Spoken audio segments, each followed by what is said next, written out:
analyze the current attitudes of Filipino youth towards environmental conservation, a researcher surveys different high schools across the country. Which method is being used? Experimental study, B, cross-sectional study, C, trend study, or letter D, ethnography. Ayan, no? Ulitin po natin, gusto daw pong malaman, no, ng researcher yung attitude, no, ng mga kabataan tungkol sa environmental conservation. Ano daw pong method ang gagamitin niya, and what should be the keyword, no, that we need to emphasize here?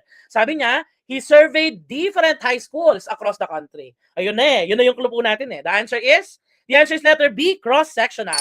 Okay?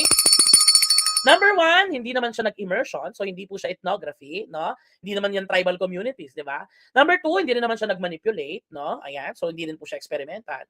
So between cross-sectional and trend study ang pagpipilian mo di ba? Maaalala mo, ang trend study, ginagawa yan, maraming oras, no? Mahabang inilalaan na oras. Pero ang cross-sectional study, ginagawa yan at one point in time, across different groups. O, ganun po siya, no?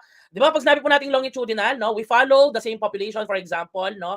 Across time, year 2000, year 2010, year 2020, no? Pero pag po cross-sectional study, at one point in time, you are studying different groups. Group 1, Group 2, Group 3, no? School 1, School 2, School 3, na siya pong ginawa ng researcher in question number 36, okay?